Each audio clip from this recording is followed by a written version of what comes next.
The nice thing about checks and tasks, to start very basic, is task will queue, okay, for a reasonable amount of time. So if we have tasks that are supposed to run, um, those items will queue up and they'll run upon boot, right? We'll see the same thing with checks, right? So we can make sure that we are getting the proper monitoring and automatic or proactive maintenance done on those machines. So we've got some cover there. Now, when it comes to our other features, right? So like, let's take patching for an example. When we come to our feature policy, you'll notice that we have if the schedule's missed options to run upon boot up, and we have failed patch catches here, right? Reprocess failed patches X number of times. Now, thinking about that, this is a nice feature. It makes sure that our devices are well maintained. It makes sure that everything's going to run. But let's say, for instance, I'm also running Bitdefender on these devices, and I'm inside my Bitdefender protection policy, right? And I'm looking at my quick and my deep scan schedules, right? And where is it? Aha, if scan is missed or failed, scan after startup X number of minutes later, right? This becomes a completely different beast, right? Now I've got a couple items that their schedule was missed.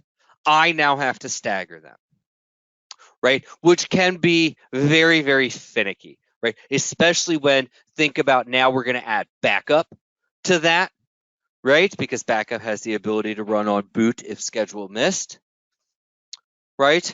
And we've got some update functions in regards to EDR that may run. It's just a lot that could happen on boot up. Now, checks and tasks, I'm not too worried about. Those tend to be pretty silent in the background. They don't take too many resources, right? But let's say, for instance, I'm trying to do patch management and run a deep scan upon boot after a machine gets turned on Monday. That just, I don't care what machine you're running, you're going to see a little dip in performance. It just is what it is, right? So at that particular case, I would look at doing one of two things. One, I would look at some education to my end users, right? And, to be very glib about this, right? It's no longer 1995. Machines can stay on for days upon days at a time, right? And make a joke about it to your clients, something like that. Make them feel part of your tech world as you're about to tell them they're doing stuff wrong, right? And what I would do is focus on, letting me, the MSP, control this. You don't have to shut your devices down every day, right? As an MSP, I have the proper security items in place to make sure that even if that device is not off, it's still not accessible, right? So we can alleviate some fears there. And then what we can also talk about is I can control reboots, right? So my patch policy can automatically reboot, or I can manually reboot. So we don't have to be worried about saving. We don't have to be worried about, cycling the machine or anything like that anymore. It all comes back to me, right? And if that works, great. Education's the easiest way that we're going to handle this. And explain to them why, right? I like to patch Saturday at 9 a.m. so you don't see all your machines patching during the middle of the week, right? And that should be reasonable. Now, hard to break habits, right? So let's have a realistic expectation of this isn't going to happen overnight. We may have to remind some people. Okay. The other thing we can do is, if nobody listens and our education doesn't work, we now have a path that we can go to. All right, it's included in my contract now. We're going to look at reevaluating this. Everything's going to remain the same, pricing, functioning, SOP or SOW wise, but we're now going to put the clause in that I patch on Saturdays. If your machines are off and you do not get patched because somebody turned their machine off when I've nicely requested you didn't, and something happens because that security patch didn't install on Sunday, right? You are liable. I'm not taking that liability anymore because patches don't just fix anymore. They plug holes, right? And I know that sounds very heavy-handed, but when I'm trying to get a business, when I'm trying to get a small business or a medium-sized business to comply with me, if I can hit their bottom line when I've already tried 3 times to get them to do what I want them to, that's where I'm going to go because it's going to get results, right? And you could even use a crypto locker as an example, right? If I'm supposed to be installing a security patch on weekends, like it talks about inside my contract, and like I've talked to you about leaving those machines on multiple times, and you don't anymore, right? We've got a list. We know who turns these machines off. You can check RMM outages,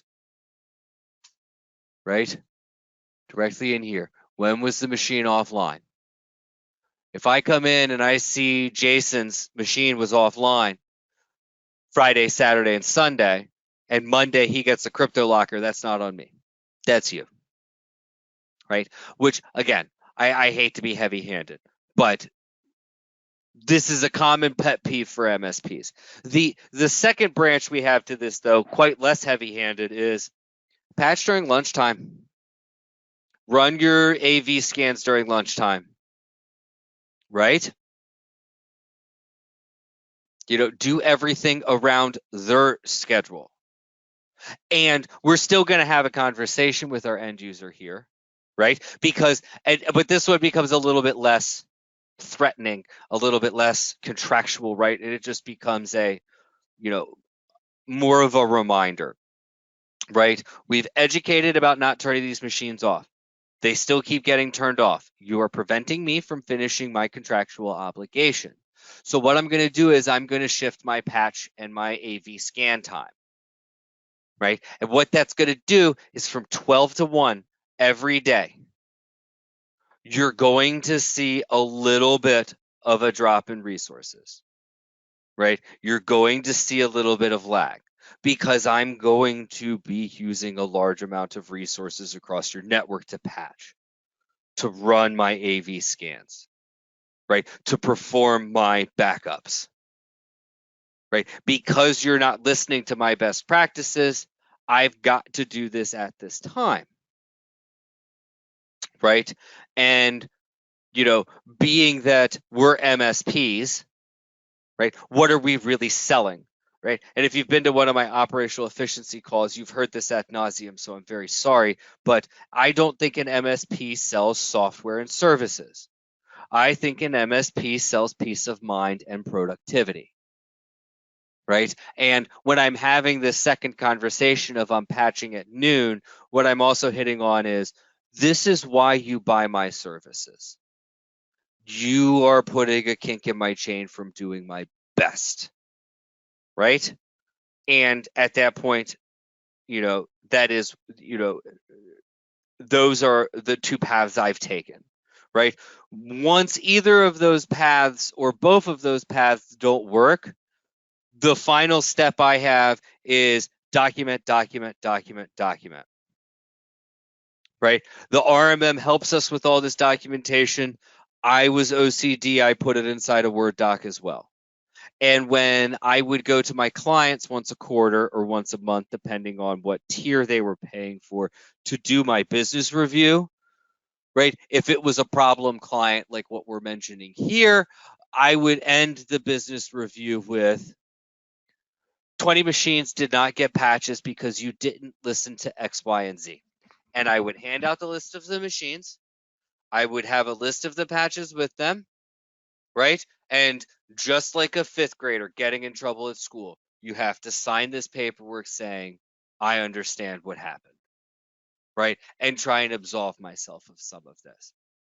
Now, I know MSPs who have gone so far as to, with problems with this, that they fired clients, and I'm never going to suggest that with this particular issue, right? But if you can't tell, turning machines off is a pet peeve of mine that I dealt with a lot in the real world. So I was taking a little bit more heavy-handed of a response than a lot of these folks do. So the RMM gives us some great tools, and then there's going to be some tools that are with a, for lack of a better term, come to Jesus meeting with our end users.